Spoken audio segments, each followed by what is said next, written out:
अस्सलाम वालेकुम, मैं मोमिन इम्तियाज़ और आप देख रहे हैं J91 न्यूज़। तो नाज़रीन, जैसे कि आप जानते हैं कि अभी 2024 और 25 का जो बजट है वो लॉन्च हुआ और हर साल जून के महीने में ये लॉन्च होता है। मैं आपको ब्रीफ ओवरव्यू दूंगी कि इस बजट से फ़ायदा किसको हुआ और नुकसान किसको हुआ। देखिए, अगर आपके मुल्क में जो रेवेन्यू है, हमारी जो रेवेन्यू जनरेशन, रेवेन्यू किसको बोलते हैं कि हमारे मुल्क की आमदनी कितनी है, जब वो आमदनी आपकी कम हो और आपके अखराजात ज़्यादा हो, फिर हम जाते हैं IMF के पास और यही क्रिटिसिज्म है हमारी जो आवाम है और लोगों का कि ये ज़्यादातर जो IMF फ्रेंडली बजट है as compare to the people of Pakistan, मतलब कि ये IMF की पॉलिसीज़ के मुताबिक बनाया गया है, ये लोगों को और आवाम की सिचुएशन को देखते हुए नहीं बनाया गया। लेकिन पाकिस्तान जो है वो डिपेंडेंट कंट्री है, हम इंटरनेशनल ऑर्गेनाइजेशंस पर डिपेंडेंट है, इंटरनेशनल मॉनेटरी फंड पर डिपेंडेंट है, तो हम उनकी पॉलिसीज़ को ज़ाहिर बात है इम्प्लीमेंट करेंगे। इनका जो गोल होता है वो यही होता है कि आपके जो रेवेन्यू जनरेशन है मुल्क में जितनी आमदनी हो रही है उतनी ही आपके एक्सपेंडिचर भी होने चाहिए। जब आपके वो नहीं होते हो, जब आप उनसे कर्ज देते हैं, तो वो उस सिस्टम को ठीक करने के लिए आपको कुछ पॉलिसीज़ देते हैं जो आपने अपने मुल्क में इम्प्लीमेंट करनी होती है। इन पॉलिसी से नुकसान ज़्यादातर किसको होता है? आम आवाम जो तबका होता है। क्यों? क्योंकि इन पर टैक्सेस इम्पोज कर दिए जाते हैं। आपके पास रेवेन्यू ज़्यादा नहीं है, आपका एक्सपेंडिचर ज़्यादा है, तो कहीं से तो वसूली होगी ना, तो जिसकी वजह से टैक्सेस ज़्यादा लगते हैं। तो ये कसूर जो है वो इंटरनेशनल ऑर्गेनाइजेशंस का नहीं है,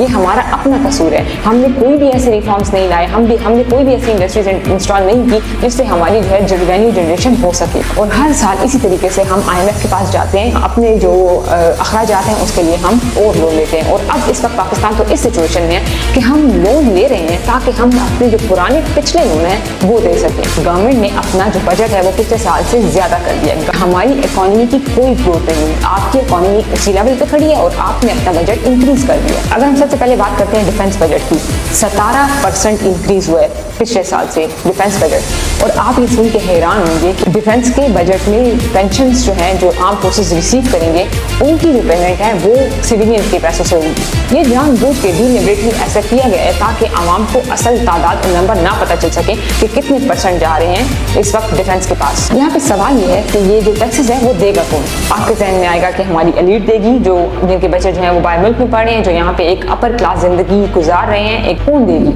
आम आवाम देगी। सेल्स टैक्स, कस्टम ड्यूटी पर टैक्स लगाया गया है। अगर मैं आपको पिछले साल के नंबर्स बताऊँ कि किस तबके ने कितना ज़्यादा जो टैक्स है वो दिया, उसमें सबसे पहले आती है जो तनख्वाह पेशा लोग होते हैं, उन्होंने जितना टैक्स दिया उनकी जो तादाद है वो 264 अरब रुपए है।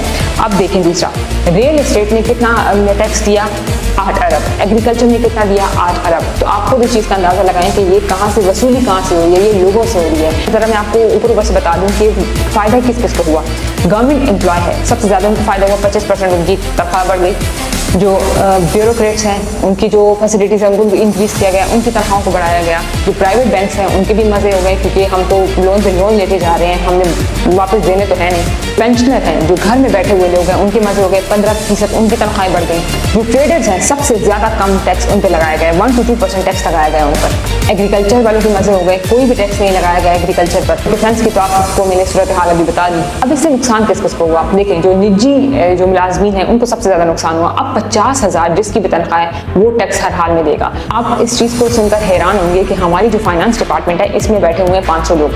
अब इन 500 लोगों को क्या होता है कि हर साल जब आप बजट बनाते हैं तो आपको उसके 3 महीनों की सैलरी मिलती है क्योंकि आपने बजट पे काम किया होता है। इस साल जो फाइनेंस डिपार्टमेंट है 10 से 15 लोग जो हैं वो बजट पे काम करते हैं 3 महीने, लेकिन जो तनख्वाहें हैं 3 महीने की वो वसूल करता है पूरा फाइनेंस डिपार्टमेंट, ये पूरे 500 के 500 लोग। ओवरऑल अगर बात की जाए, ये जो बजट प्रेजेंट किया गया है ये सिर्फ एलीट जो लोग हैं पाकिस्तान के उनको सपोर्ट कर रहा है, जो आर्म फोर्सेज एस्टेब्लिशमेंट है उनको सपोर्ट कर रहा है। आम आवाम के लिए इसमें कोई सब्सिडी नहीं है। हर चीज़ पर टैक्स इतना ज़्यादा कर दिया है। जो IMF की सख्त पॉलिसीज आई हैं उनको ज़्यादातर जो नुकसान हुआ वो हुआ हमारे जो निजी तबका था, जो हमारा तनख्वाहदार तबका था, उन पर हुआ। और ये कोई नई बात नहीं है, हमारे मुल्क में अयूब खान के ज़माने से लेकर अगर आप देखा जाए, क्योंकि ये जो पाकिस्तान में ये एलिटिज़म ज़्यादा आया था वो अयूब के ज़माने में आया था, वो जिस तरीके का इंडस्ट्रियल रिफॉर्म्स आया था, तो तब से अगर हम देखें तो हमेशा ऐसी पॉलिसीज़ आई गई हैं, ऐसे रिफॉर्म्स आए गए हैं जिसमें हमारी मुल्क में एक जो खास क्लास है उसको सपोर्ट मिलती है, उसको सब्सिडीज़ मिलती है, उनको फ़ायदा और नुकसान मिलता है। आवाम के लिए इसमें कुछ भी नहीं होता।